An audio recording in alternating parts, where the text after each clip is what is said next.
The thing that followed the coal train. Part 1. Have you ever wondered why so many coal train engineers refuse to look into the forests of Appalachia after midnight? Not because they're afraid of hitting a deer. Not because of landslides.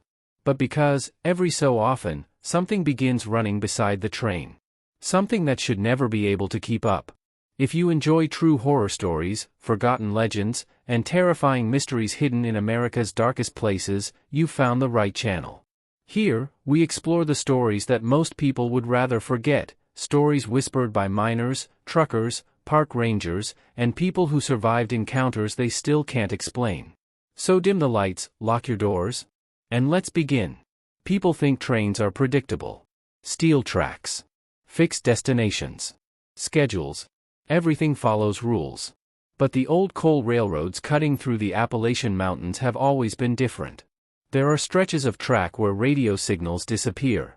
Places where GPS spins in circles. Miles where engineers quietly stop checking the clock because time never seems to move correctly. Veteran railroad workers don't talk about those places unless they're drunk. Even then, they lower their voices. Because everyone who has worked those mountains long enough eventually hears about the runner. Nobody knows who gave it that name. Nobody remembers when the story started. Some claim it dates back to the first coal trains in the late 1800s. Others insist native tribes warned settlers long before tracks were laid through those valleys. Whatever it is, it has never stopped following the trains. My name is Daniel Mercer. For 31 years, I drove coal trains through Kentucky, West Virginia, and eastern Tennessee.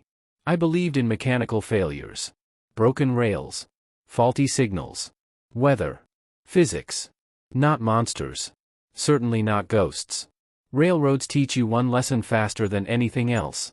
If something can't exist, there's probably an explanation. Until one night, I ran out of explanations. The shift began like hundreds before it. October. Cold enough for frost. The kind of damp mountain air that settles inside your lungs. Our locomotive pulled 148 loaded coal cars. Over 17,000 tons. At full speed, stopping that much weight isn't measured in seconds. It's measured in miles. People don't understand that. If someone stands on the tracks, you can't save them. You simply hold the horn. Close your eyes. Pray. Then file paperwork afterward. It changes people. Every engineer carries memories they'd rather leave buried. I already had enough ghosts without inventing new ones. The route was known simply as Mountain Division 7. A lonely corridor weaving through abandoned mining towns. Rusted conveyor belts. Collapsed company houses. Churches with no congregations. Schools reclaimed by vines. Some valleys hadn't heard children laughing in decades. Coal built those towns. Coal abandoned them. Nature slowly swallowed everything else. Except the railroad. The trains still came. Every night. Like clockwork. My conductor that evening was Ethan Brooks. 26 years old. Former Army mechanic. Always joking. Always carrying too much coffee. He had worked the railroad less than a year. Young enough to think every old-timer exaggerated stories. You ever hear about the Black Runner? He asked while checking paperwork. I laughed. Already starting ghost stories? He shrugged. Maintenance guys were talking. They said engineers report seeing somebody pacing the trains. Supposedly it runs faster than 60 miles an hour. I snorted. Maintenance crews also think Bigfoot steals their lunches. He grinned. So you don't believe it? I believe people get tired. Long shifts. Bad lighting. Fog. The brain fills in blanks. He nodded. Conversation over. Or so I thought. We departed just after 10:30 p.m. The diesel engines roared to life. Steel groaned beneath impossible weight. One by one, every loaded car lurched forward. The train stretched nearly 2 miles. Long enough that the rear cars were still entering curves while the front had already exited them. The headlights carved tunnels through darkness. Nothing unusual. Nothing remarkable. Just another night. The first hour passed quietly. Forests. Bridges. Empty crossings. Occasional deer. Nothing else. Dispatch radioed routine speed restrictions. Everything sounded normal. Almost comforting. Then the radio cracked. Static. Not unusual. Mountains interfere constantly. But this wasn't ordinary interference. It sounded wet, like someone breathing directly into the microphone. Long, slow, almost curious. "Ethan, you hearing that?" He adjusted the volume. The breathing stopped instantly. Static vanished. Dispatch returned as if nothing happened. Engine 72 confirmed clear. Neither of us mentioned it again. Around midnight, we entered Black Hollow grade. No cell service. No houses. 32 uninterrupted miles through untouched forest. Even during daylight, sunlight barely reached the tracks. Locals avoided the road paralleling the railroad after dark. They claimed animals refused to cross it. I had laughed at that story too. Until that night. Temperature dropped suddenly. Not gradually. Instantly. The windshield fogged from the outside. My coffee stopped steaming. I checked the gauges. Everything looked normal. Outside, the trees had stopped moving. No wind. No insects. No owls. Nothing. The silence felt impossible. Even inside the locomotive, with thousands of horsepower roaring beneath us, I somehow noticed how quiet the forest had become. That should have been impossible. Ethan leaned toward the side window. "You see that?" "What?" "There. Right side." I glanced across the tracks. Nothing. Just trees. Then, movement. Far ahead. Maybe 300 yards away. Something crossed between the trunks. Too fast. Too low. Probably a bear. I returned my attention to the rails. Bear. Ethan didn't answer. Instead, he kept staring. "It's keeping pace." I looked again. Nothing. He eventually sat back down. "Guess I imagined it." I smiled. "Welcome to night shift." 20 minutes later, the knocking started. 3 knocks. Metal. Sharp. From somewhere beneath the locomotive. Clang. Clang. Clang. Then silence. Every engineer knows train noises. Brakes. Couplers. Wheels. Engines. Everything has a familiar sound. This wasn't familiar. It sounded intentional. As though someone had struck the locomotive with a hammer. Exactly 3 times. Ethan checked mirrors. No debris. No sparks. I reduced throttle slightly. The sound never returned. Still. Something about it bothered me. 3 knocks. Not random. Rhythmic. Measured. Almost polite. Like someone asking permission to come inside. I hated myself for thinking that. At mile marker 184, the headlights illuminated something standing beside the tracks. A man. At least, it looked like one. Tall. Completely still. Black clothing. No reflective gear. No flashlight. No movement. Railroad workers never stand that close to active tracks. Not without radios. Not without safety lights. As we closed the distance, he didn't move. Didn't wave. Didn't react. Nothing. "Emergency whistle," Ethan said. I hit the horn. The mountains exploded with sound. Still, the figure remained perfectly motionless. 300 feet. 200. 100. I expected him to jump away. He didn't. 50 feet. Then, he disappeared. Not stepped away. Not ran. Didn't dive. He simply wasn't there anymore. Our headlights swept across empty gravel. Nothing. Both of us turned immediately toward the mirrors. No body. No person. No footprints. Nothing. "You saw him." Ethan's voice shook. "I saw something." "No. You saw him." Neither of us spoke for several minutes afterward. The locomotive suddenly felt much smaller than before. We crossed another bridge. Another tunnel. Then the radio crackled again. Only this time. Someone whispered. Not dispatch. Not another engineer. A whisper. So quiet I almost missed it. "Don't look." Static.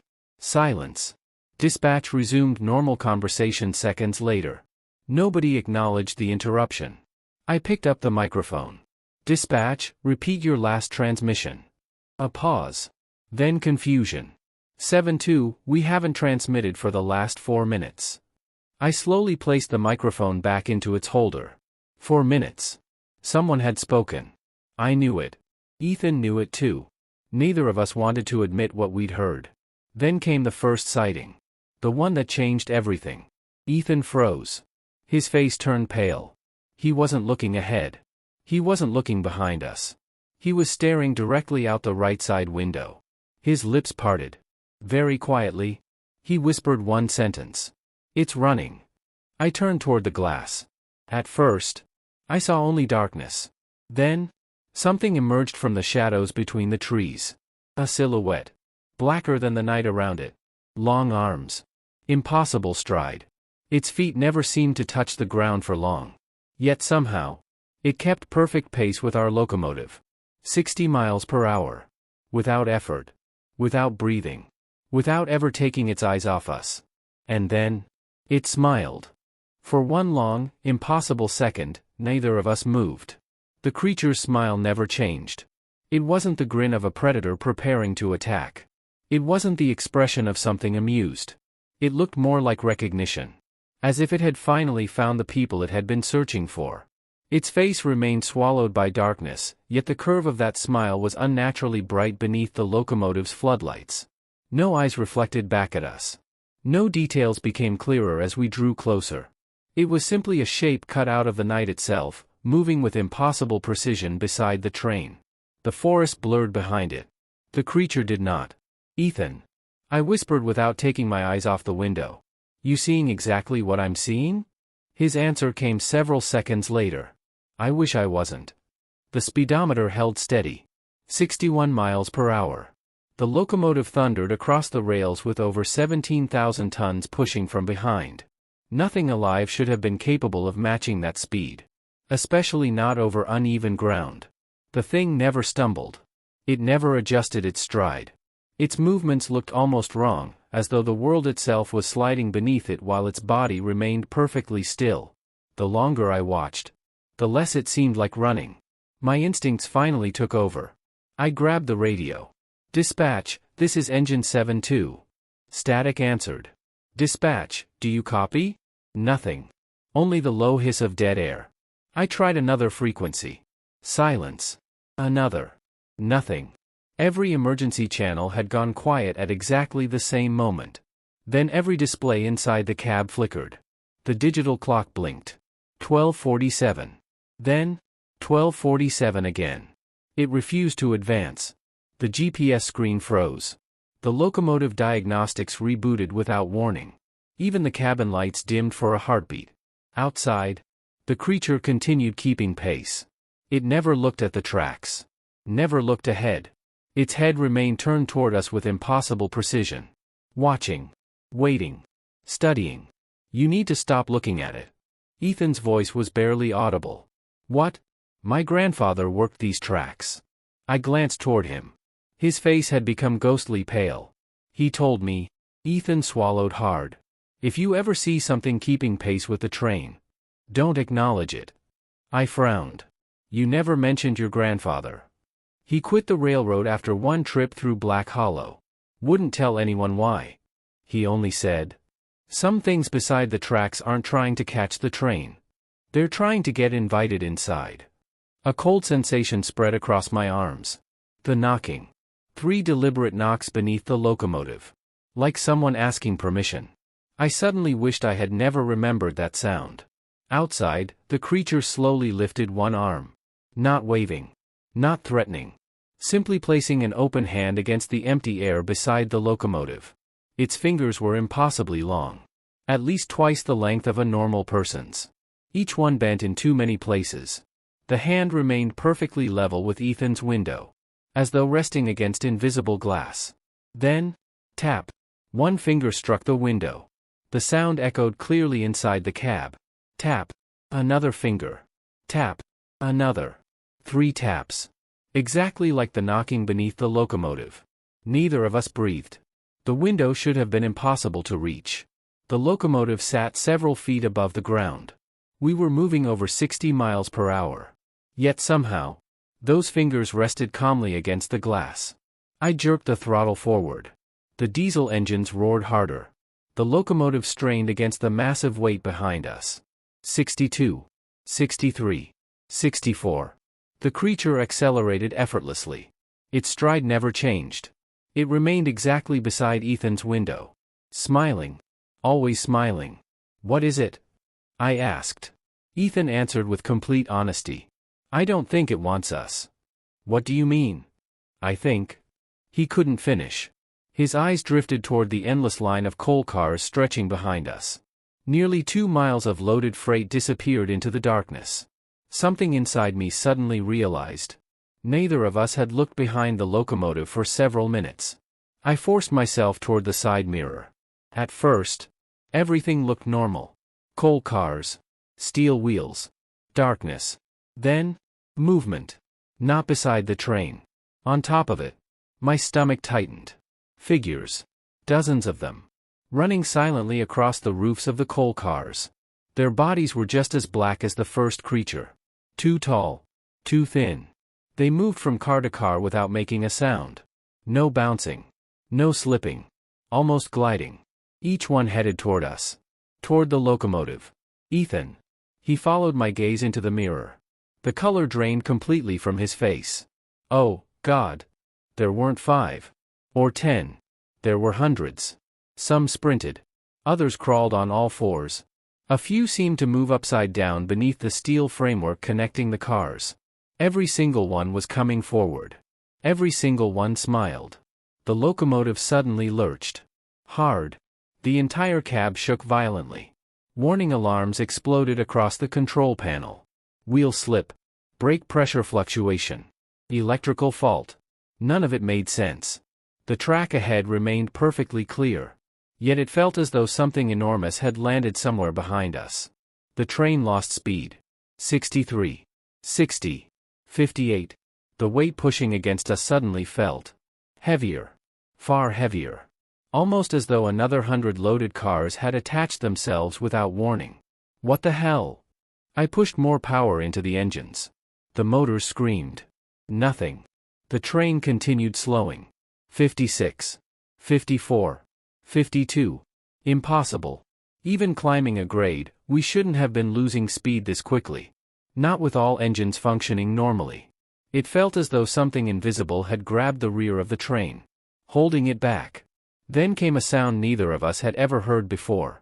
Not mechanical. Not animal. It echoed from somewhere far behind the locomotive. A long, low howl. Except it wasn't carried by air.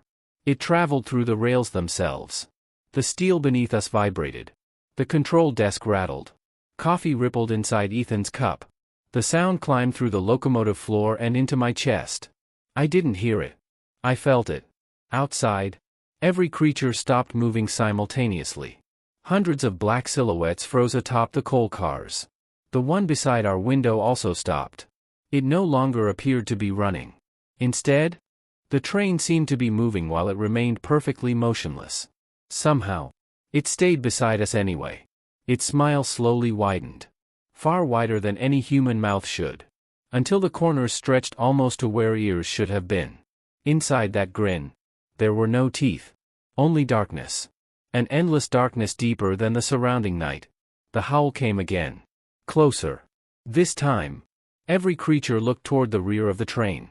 Not at us. Behind us. For the first time since we'd seen them. They looked afraid. One by one, the smiling figures crouched low against the coal cars. Listening. Waiting. The forest around the tracks had become completely invisible beneath an unnatural fog rolling between the trees. It wasn't drifting across the ground. It was flowing against the wind. Toward the tracks. Toward us. Then the rear-end telemetry radio finally came alive. A burst of static. Then a man's voice. Panicked. Breathing hard. "Engine 7-2. Do not stop the train." I grabbed the microphone. "This is Mercer. Identify yourself." The reply came immediately. "Keep moving. Whatever you hear. Don't stop." The transmission dissolved into screams. Not one scream. Many. Men. Women. Children. All layered together until the speaker distorted into a shrill wall of static that made both of us rip off our headsets. Silence followed. Absolute silence. The telemetry unit shut itself off. Its screen went black. Ethan slowly looked at me. "That radio? It isn't connected to anyone." "What?" "We're hauling loaded coal. There isn't a crew at the rear." I stared at him. Of course there wasn't. Modern coal trains didn't have cabooses anymore. No one was back there. No one could have transmitted from the end of our train. Yet, someone had. And whoever, or whatever, it was, had sounded terrified. Not of us, but of something still following behind. Far beyond the last coal car. Hidden inside the darkness where even those smiling creatures refused to look. And then, for the very first time that night, something enormous stepped out of the trees behind the train. Neither Ethan nor I could fully comprehend what we were seeing. At first, I thought it was another trick of the headlights. The darkness beyond the last coal car shifted strangely, bending around the trees as though the forest itself had come alive. Then something massive emerged from the shadows, not quickly, not violently, but with the slow certainty of something that had no reason to hurry. It wasn't running. It was walking. And yet, despite its slow pace, it was keeping up with a train moving more than 50 miles an hour. I leaned closer to the rearview monitor mounted above the control panel. The grainy black and white camera showed the last 3 coal cars disappearing into fog. Then, a shape rose above them. At first I mistook it for a hillside. It towered over the trees, its outline barely visible against the overcast sky. Its shoulders alone seemed as wide as the railroad corridor. Its head disappeared into darkness, too high for the camera to capture. The image distorted. Horizontal lines rolled across the screen. The camera flickered. When the picture returned, the thing had moved closer. Not by walking. By simply being closer. Ethan's breathing became shallow. "What is that?" I couldn't answer. No word in the English language fit what stood behind us. It wasn't an animal. It wasn't a person. It wasn't anything that belonged in the natural world. The smiling creatures crawling across the coal cars had stopped completely. Every one of them faced the giant figure. Their smiles had vanished. For the first time, they looked terrified. One by one, the creatures began abandoning the train. They leaped from the moving coal cars into the darkness on either side of the tracks. No hesitation. No sound. They simply disappeared into the trees as though fleeing a wildfire. Within seconds, every roof was empty. Only the first creature remained. The one running beside Ethan's window. It continued staring at us. But now, its smile was gone as well. Its expression had become something far more unsettling. Fear. Then it did something completely unexpected. It pointed. Not at us. Past us. Toward the front of the train. Ahead. Far ahead. Beyond the reach of our headlights. Something else waited on the tracks. I squinted into the darkness. Nothing. Just fog. Then, a faint yellow light appeared in the distance. An old railroad signal. Its lens glowed dimly through the mist. Except, this section of track hadn't used signal lights in nearly 20 years. They'd all been removed after the automation upgrade. I knew this route. There shouldn't have been anything there. As we drew closer, the light became clearer. It swung gently back and forth. Not mounted on a pole. Someone was carrying it. An old railroad lantern. The kind conductors used before electric flashlights became standard equipment. Its flame burned with a deep amber glow. Standing beside the tracks was a man wearing denim overalls, heavy boots, and an old engineer's cap. His clothes looked decades out of date. His face remained hidden beneath the brim. He raised one gloved hand. Slowly. Deliberately. Then motioned for us to stop. "No," I whispered. "No way." Ethan stared through the windshield. "We have to stop, don't we?" "No. But he's signaling us. There's no scheduled crew out here. He could be hurt." I shook my head. No radio. No truck. No maintenance vehicles. He shouldn't even exist. The locomotive horn blasted across the valley. The man never reacted. He simply stood there, lantern swaying gently in one hand. His other arm remained extended toward the tracks. Ordering us to stop. Instinct screamed at me to pull the brakes. Every railroad rule demanded it. If someone stood on the tracks, you stopped. If maintenance crews signaled, you stopped. If you couldn't identify an obstruction, you stopped. 31 years of training urged my hand toward the brake handle. Yet another instinct, one far older than training, told me that if I obeyed, we would never move again. The speedometer read 52. 53. The grade had leveled out, allowing us to recover speed. The old man remained directly ahead. He never moved aside. "Daniel," Ethan whispered. "He's looking at us." I looked harder. The brim of the cap still hid his face. Then, very slowly, his head tilted upward. Enough for the headlights to illuminate what should have been his eyes. There weren't any. Only empty black sockets stretching impossibly deep into his skull. The lantern's flame suddenly turned blue. Every alarm inside the locomotive activated simultaneously. Overspeed warning. Brake pressure alert. Electrical failure. Engine fault. The control panel flashed so rapidly that it looked like lightning inside the cab. Then every display shut off. The locomotive went dark. Only the headlights remained. Powered somehow by something other than electricity. The old man smiled. Unlike the creatures beside the train. His smile revealed teeth. Hundreds of them. Thin. Needle-like. Far too many to fit inside any human mouth. He slowly lifted the lantern higher. The blue flame flared. The windshield cracked. A single fracture spread across the glass. Then another. Then dozens. Without anything touching it. The temperature inside the cab plummeted. Our breath became visible. Ice crawled across the edges of the windows. The train horn suddenly sounded on its own. One long, continuous blast. I wasn't touching it. Neither was Ethan. The horn echoed through the mountains with a desperate, mournful cry. The old man stopped smiling. For the first time, he seemed surprised. From somewhere deep within the forest came another howl. The same impossible vibration we had felt earlier. Only louder. Closer. The rails beneath us trembled violently. Trees began shaking. Birds exploded upward from the darkness despite it being well past midnight. Entire flocks fled in every direction. Even the fog seemed to recoil. The old man lowered his lantern. His empty eye sockets turned toward the forest instead of us. Whatever had made that sound. He had heard it too. And he didn't like it. Then the giant figure behind the train answered. Its voice wasn't a roar. It wasn't even loud. It was so deep that the mountains themselves seemed to groan in response. The sound rolled beneath the earth like distant thunder. Rock slides cascaded from nearby cliffs. Loose gravel danced across the railroad ties. The old man took one step backward. Then another. For the first time since appearing on the tracks. He retreated. The creature beside Ethan's window suddenly screamed. It wasn't a human scream. It sounded like twisted steel tearing apart. It leaped away from the locomotive, vanishing into the forest in a single impossible bound. Within seconds, every strange presence around the train disappeared. No silhouettes. No smiling figures. No movement. Only the old man remained.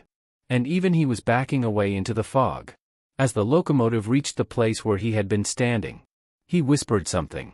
Despite the engines roaring only feet away, I heard every word perfectly. "It knows your name now, Daniel." His body dissolved into black ash before the locomotive reached him. The blue lantern fell onto the tracks. And vanished before it hit the ground. The cab lights suddenly flickered back to life. The control screens rebooted. The clock began moving again. 12:48. Only 1 minute had passed. I looked at Ethan. He looked back at me. Neither of us spoke. Because we both knew. What we had just experienced had lasted far longer than 60 seconds. Then the dispatcher finally came over the radio, his voice calm and completely unaware of the nightmare we'd just survived. "Engine 7-2, this is dispatch. Everything all right? We lost contact with you for about a minute." I reached for the microphone with trembling fingers. Before I could answer, a new voice whispered through my headset. Soft. Clear. Close enough to sound like someone standing directly behind my seat. "Don't tell them. I'm still on the train." Daniel and Ethan slowly turned toward the dark equipment compartment behind the cab. The door, which had been locked since the beginning of the trip, was now standing slightly open. And from the darkness inside, came the unmistakable sound of someone breathing. Neither of us remembered hearing that compartment door open. It was one of those heavy steel doors leading to the electrical cabinet and emergency equipment behind the engineer's seats. Railroad regulations required it to remain locked while the train was in motion. I had checked it myself before leaving the yard. Now, It stood open no more than 3 inches. Just enough for darkness to spill into the cab. Neither Ethan nor I moved. The diesel engines continued their deafening roar beneath us, yet the sound of breathing from inside that compartment somehow rose above everything else. Slow. Steady. Almost patient. Like someone standing inches beyond the doorway, listening. Waiting. Ethan reached instinctively toward the emergency flashlight mounted beside the control panel. His fingers wrapped around the handle. The light refused to turn on. He struck it against his palm. Nothing. Fresh batteries. Brand new bulb. Dead. The second flashlight refused to work as well. I swallowed hard. Get the crowbar. He didn't argue. Every locomotive carried a short steel pry bar for emergencies. Ethan slid it from its bracket and gripped it with both hands. The metal trembled. Not because of the train. Because of him. You want me to open it? He asked. I stared at the narrow gap. No. Then what? I didn't answer. Because another voice had begun speaking from inside the compartment. Not loudly. Not clearly. Just above a whisper. It sounded familiar. Danny. My stomach tightened. Nobody had called me Danny in nearly 40 years. Only one person ever had. My younger sister. Emily. Emily had died in 1984. A drunk driver crossed the center line on Route 23. She was 19 years old. I hadn't heard her voice since the day of her funeral. Yet now, it drifted from the darkness behind me. Soft. Gentle. Exactly as I remembered. Daniel? Ethan whispered. You okay? I realized I had unconsciously taken one step toward the compartment. Without meaning to. Without remembering moving. Danny. It's cold? Please. Help me. The words broke apart between long breaths. Every instinct screamed at me to open the door. To pull whoever was trapped inside into the warmth of the cab. But another part of my mind, the part that had survived 31 years on dangerous railroads, recognized something impossible. Emily had never called me Danny after she turned 16. She had started calling me Dan. The voice behind the door remembered my sister. It didn't remember her correctly. I took 2 steps backward. The whisper stopped instantly. Silence. Then, 3 knocks. Tap, tap, tap. From the other side of the steel door. Exactly 3. Ethan looked at me. It knows. I nodded. It wants us to answer. Neither of us spoke another word. Without warning, the locomotive lurched violently to the left. Warning alarms screamed. The wheels shrieked against the rails. I grabbed the controls, fighting the unexpected sway. What happened? Ethan shouted. I looked ahead. My blood ran cold.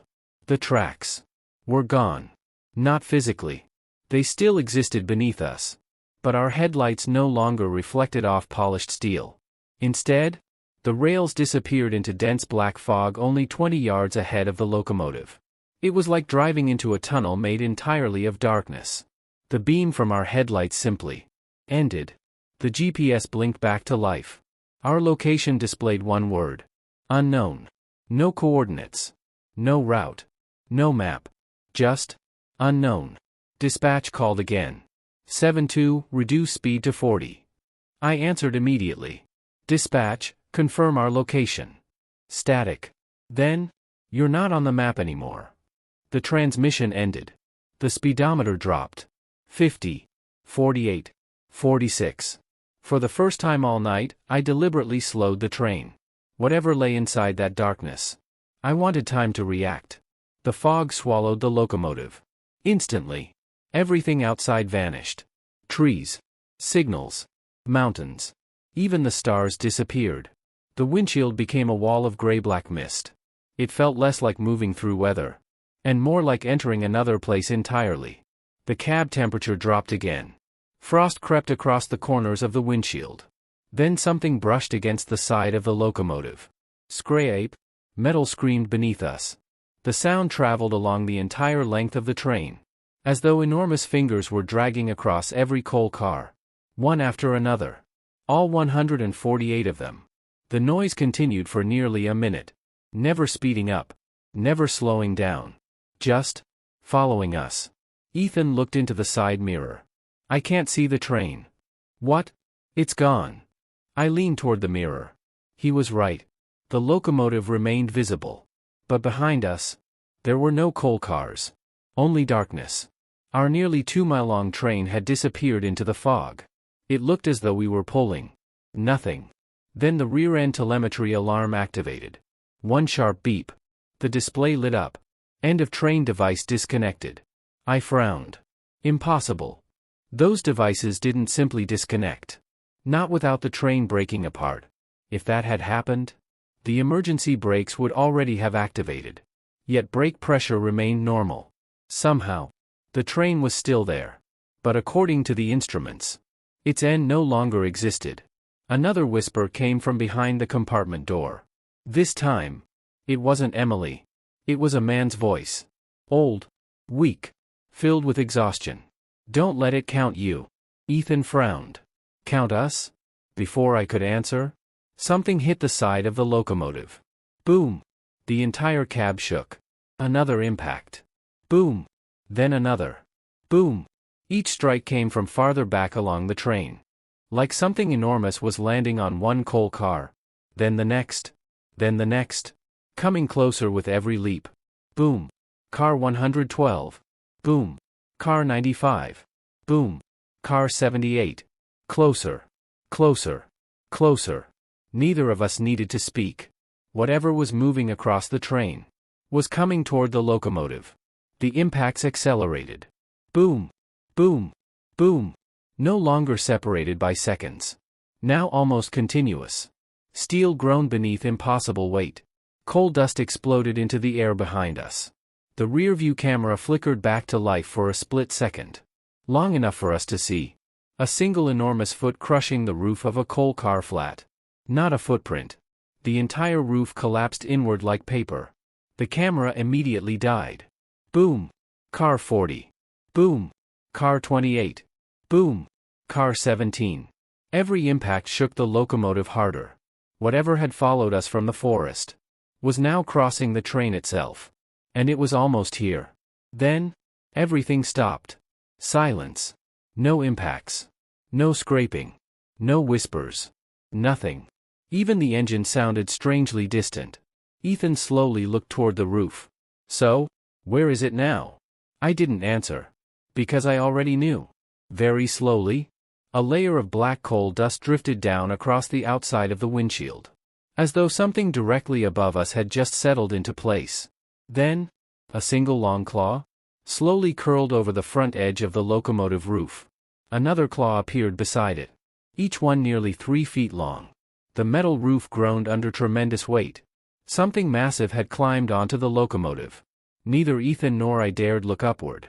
Because whatever was sitting above our heads had finally reached the engine. And then, it began knocking. 3 slow knocks. Directly on the roof. Knock. Knock. Knock. The breathing behind the compartment door immediately stopped. As if whatever had been hiding inside was suddenly afraid of what had arrived above it. The long breath echoed through the darkness behind us. It wasn't loud. It wasn't threatening. It sounded almost relieved. As if someone had been holding that breath for a very long time and had finally decided to let it out. Neither Ethan nor I dared turn around. Every instinct told me that whatever was sitting in the seat behind us wanted exactly that. It wanted to be seen. The silence stretched for several unbearable seconds. Then another sound followed. The faint creak of leather. Like someone shifting their weight in an old chair. Slowly. Deliberately. The engineer's seat directly behind mine hadn't been occupied since we left the yard. I had checked every inch of this locomotive before departure. Now, someone was sitting there. I could feel it. Daniel. Ethan whispered without moving his eyes. Don't turn around. I wasn't planning to. I think. He swallowed hard. I can see something in the windshield. I slowly looked forward. At first I saw only our own reflections in the cracked glass. Then, another reflection appeared between us. A third figure. Motionless. Its outline was distorted by the fractured windshield, but there was no mistaking it. Someone was sitting quietly in the rear engineer's seat. My pulse pounded against my temples. The figure wore what looked like an old railroad uniform. A thick canvas jacket stained with coal dust. Heavy gloves. An engineer's cap pulled low over its face. Its hands rested calmly on its knees. It wasn't moving. It wasn't breathing.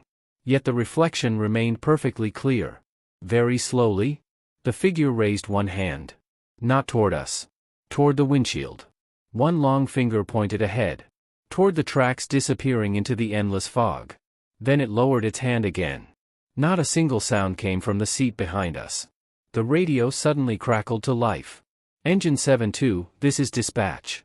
You're approaching Blackstone Tunnel. Reduce speed to 35. Blackstone Tunnel? I stared ahead in disbelief. There was no Blackstone Tunnel on Mountain Division 7. Not anymore. It had collapsed during a mining accident in 1958. The railroad abandoned it decades before I was even born. Every engineer knew that story. The tracks had been rerouted miles around it. There was no possible way we could be approaching a tunnel that no longer existed.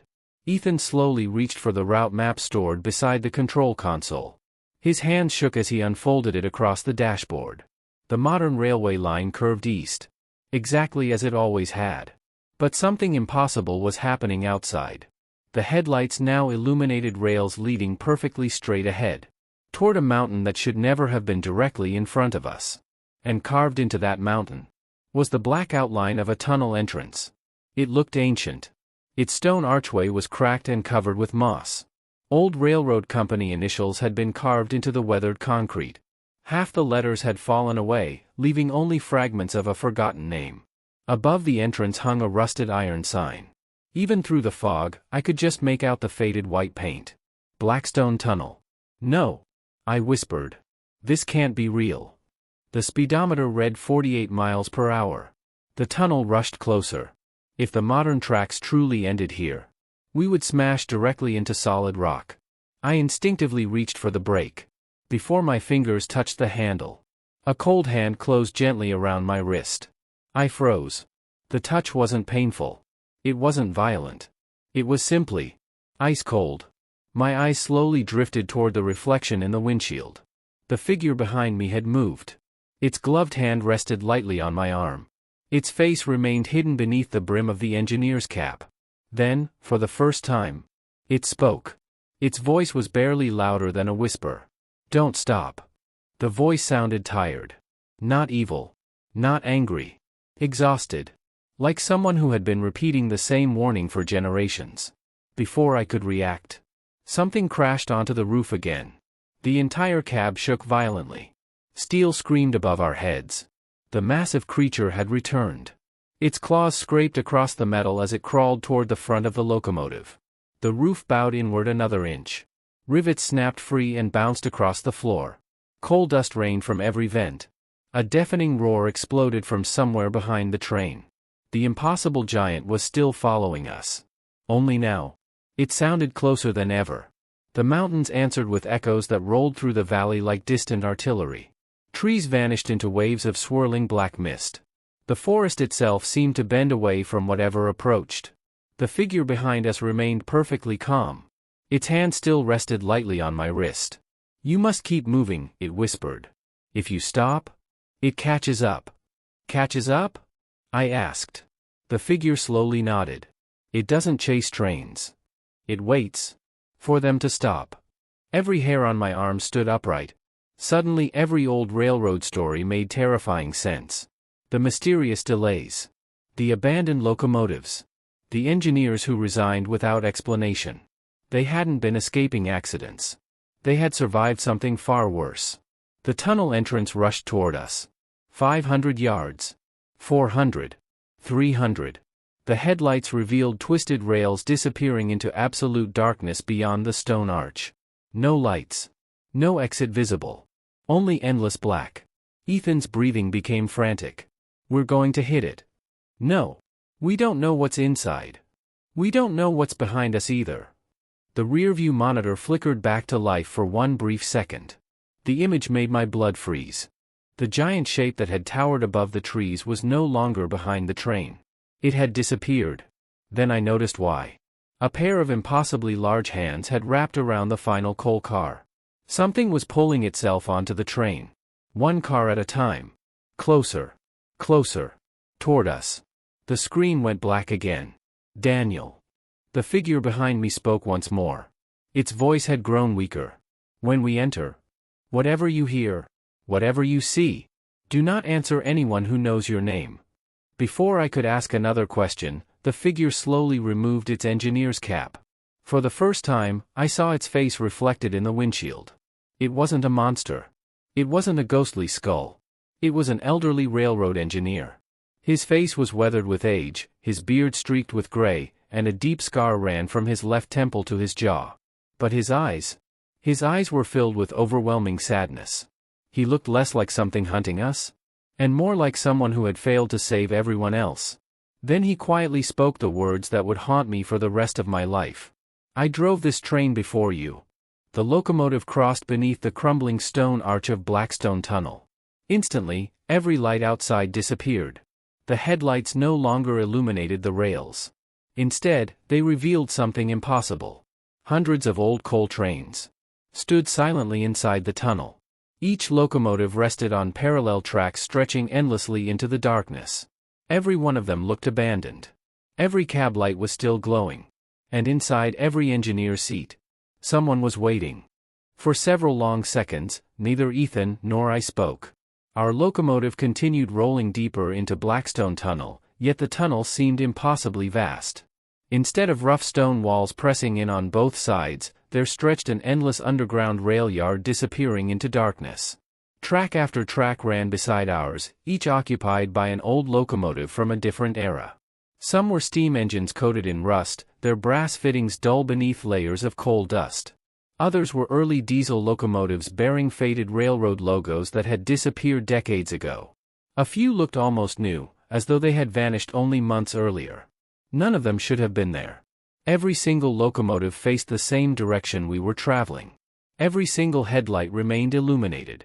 And every cab contained someone sitting perfectly still in the engineer's seat. As our train passed the first abandoned engine, I instinctively looked toward its cab. An elderly man sat behind the controls. His railroad uniform belonged to another century. His hands rested quietly on the throttle. His eyes remained fixed straight ahead. He never blinked. Never moved. Yet as our locomotive drew level with his eyes slowly shifted toward me. Nothing else changed. Only his eyes. They followed us until we disappeared beyond his locomotive. Then they returned to staring into the darkness ahead. The next engine held a woman. Her face was streaked with soot, her conductor's cap torn nearly in half. One sleeve of her jacket hung empty, as though an arm had once been there but wasn't anymore. Despite the horrific injury, no blood stained her clothing. She simply sat in silence. Waiting. Watching. When our headlights crossed her cab window, she slowly raised one trembling hand and pressed a single finger against her lips. A silent warning. Don't speak. Ethan noticed it too. They're trying to tell us something. I nodded without taking my eyes off the tracks. I think they're still working. What? They're still driving. He frowned. But none of those trains are moving. No. I whispered. They think they are. The realization chilled me more than anything we had encountered so far. Every engineer inside those locomotives gripped the controls exactly as I did. Their instruments glowed. Their headlights shone. Their posture never changed. To them, perhaps they were still hauling freight through the mountains. Perhaps they had never realized they had stopped. The figure sitting behind us let out a weary sigh. They never reached the other side. His voice sounded heavy with decades of regret. They answered. Answered who? He closed his eyes. The voices. Almost immediately, a voice echoed through the tunnel. Soft. Gentle. Daniel. It came from somewhere outside the locomotive. Far ahead. Exactly like Emily's voice. I'm over here. I tightened my grip on the throttle. The figure behind me spoke firmly. Ignore it. Another voice answered from the opposite side of the tunnel. This one belonged to my father.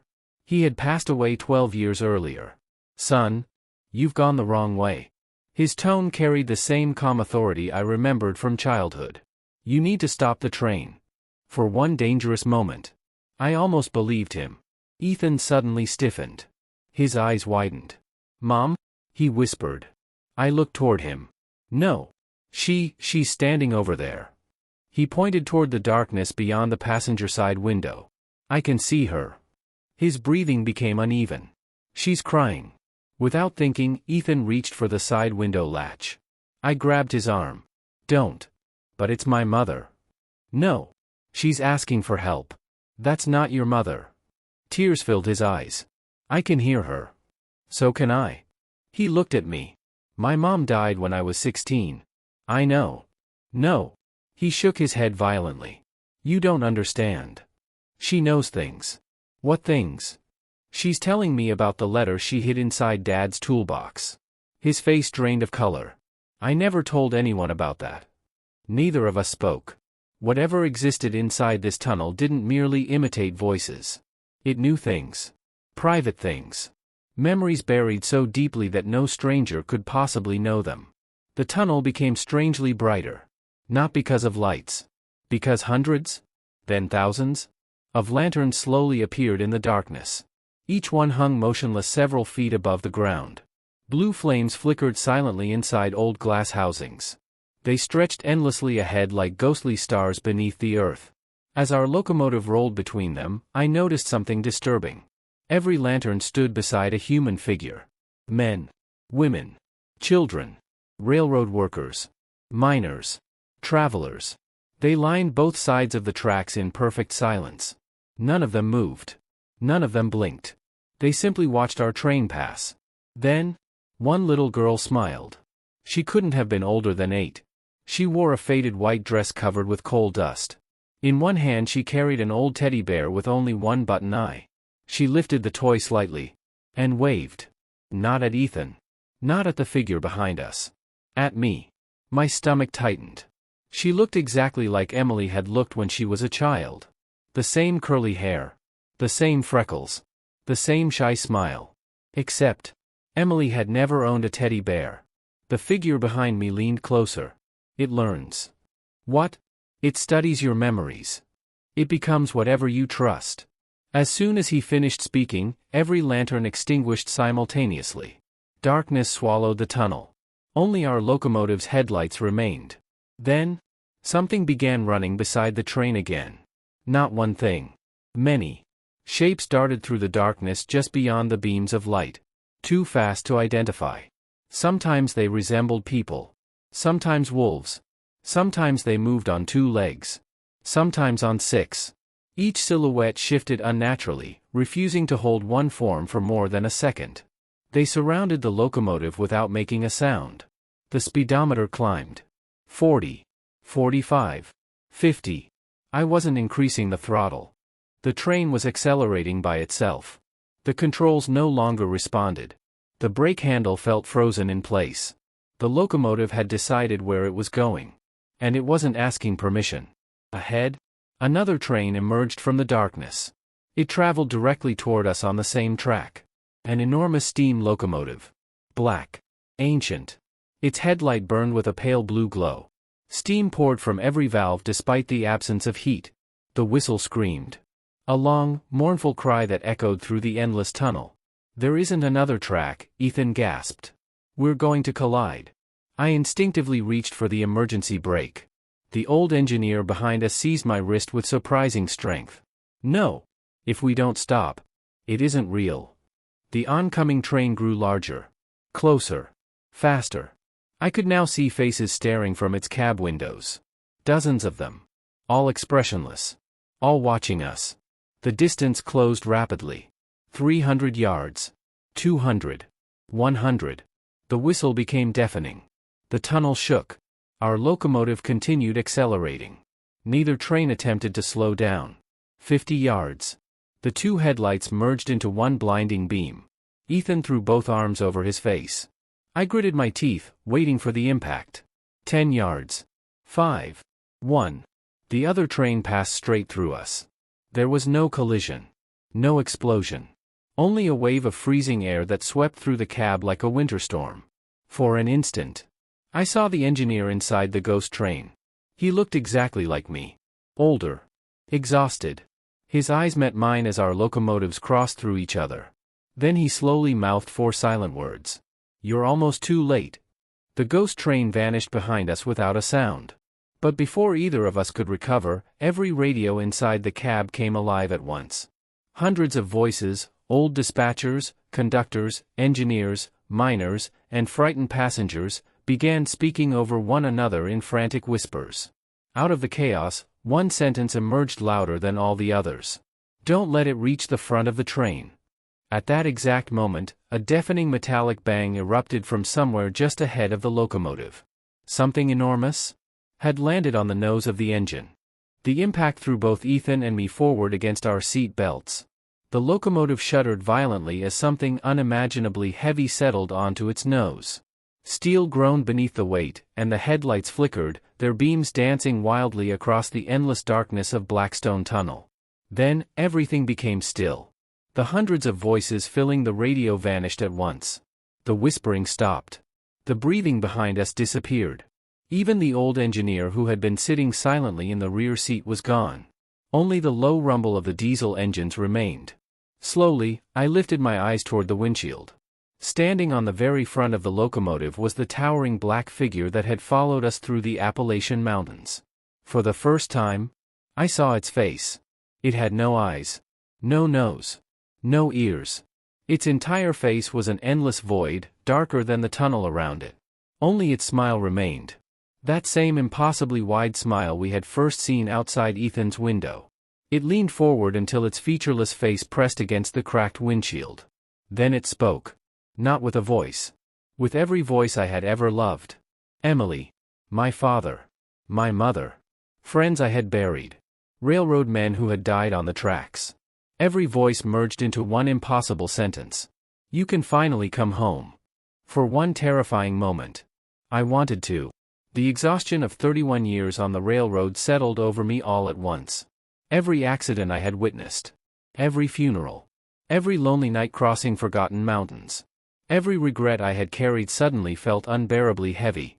The thing wasn't offering death. It was offering peace. And that was what made it truly dangerous. Beside me, Ethan's breathing slowed. His eyes became distant.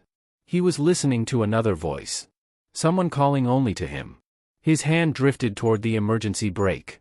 If he pulled it, the train would stop. And somehow, deep inside me, I knew the old engineer had been telling the truth all along. It wasn't chasing the train. It was waiting for it to stop. I grabbed Ethan's shoulder with everything I had. "Look at me!" I shouted. He didn't respond. His fingers touched the brake handle. The black figure smiled wider. Behind it, hundreds of abandoned locomotives began moving for the first time. One by one, their headlights ignited brighter than before.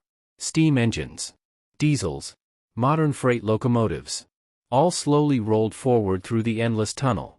Every engineer inside them turned to watch us. None tried to escape. They had already surrendered long ago. I slammed the throttle forward. The diesel engine screamed with every ounce of power they had left. The locomotive surged ahead. The smile outside the windshield faltered. For the first time, the creature seemed uncertain. The tunnel began to shake violently. Stone rained from the ceiling. Blue lanterns exploded one after another. The endless rail yard behind us started collapsing into darkness. The abandoned trains disappeared beneath clouds of dust. The black figure dug its claws into the steel nose of the locomotive, trying desperately to hold us back. The speedometer climbed. 50. 55. 60. 65. The locomotive roared faster than I had ever dared drive a loaded coal train. Ahead, far beyond the collapsing darkness, a faint circle of pale moonlight appeared. The tunnel had an exit. Or perhaps, it always had. The creature realized it too. Its smile vanished completely. For the first time that night, it screamed. The sound was unlike anything I had ever heard. It wasn't anger. It wasn't pain. It was hunger. Ancient. Bottomless. A hunger that had waited beneath those mountains for generations. Just as the locomotive burst into the moonlight, the creature released its grip. The windshield shattered outward. A blast of freezing air filled the cab. Then, it was gone. Our train emerged onto the familiar Appalachian tracks beneath a cold October sky. The stars returned. The radio crackled normally. The GPS displayed our correct location. The tunnel behind us didn't exist. Only a solid mountainside covered in pine trees. There were no tracks leading into it. No stone arch. No abandoned railroad. Nothing. Dispatch came over the radio as though nothing unusual had happened. Engine 7-2, you've been quiet for a while. Everything all right? I looked at Ethan. He stared silently out the window, unable to speak. Finally, I picked up the microphone. 7-2 to dispatch. There was a long pause before I answered. We're clear. I never told them what had happened. No one would have believed us. Months later, I retired from the railroad. Ethan resigned only a week after that run. Neither of us ever returned to Mountain Division 7. Years passed before I gathered the courage to search old railroad archives. I found accident reports stretching back more than a century. Every few decades, an engineer disappeared somewhere along that same route. The reports always ended the same way. Train recovered. Crew missing. No explanation. Then I found a faded black and white photograph taken in 1932. It showed a coal train stopped beside the Appalachian tracks. Several railroad workers stood smiling in front of the locomotive. One man caught my attention. He wore an engineer's cap, a weathered canvas jacket, a scar running from his left temple to his jaw. The same old engineer who had warned us inside Blackstone Tunnel. Written on the back of the photograph, in fading ink, were just 8 words. Keep moving, no matter who calls your name. I framed that photograph and hung it above my fireplace. People often ask why. I simply tell them it reminds me to keep going. But every October, usually just after midnight, I wake to the distant sound of a train horn echoing through the darkness. My house sits nearly 200 miles from the nearest railroad. Sometimes, if the night is perfectly still, I hear footsteps running beside that phantom train. Keeping perfect pace. Waiting patiently. Not chasing. Never rushing. Because it already knows something I can never forget. One day. Every train stops. And when mine finally does, I pray I remember the warning of the man who saved my life. Whatever you hear, whoever calls your name, don't answer.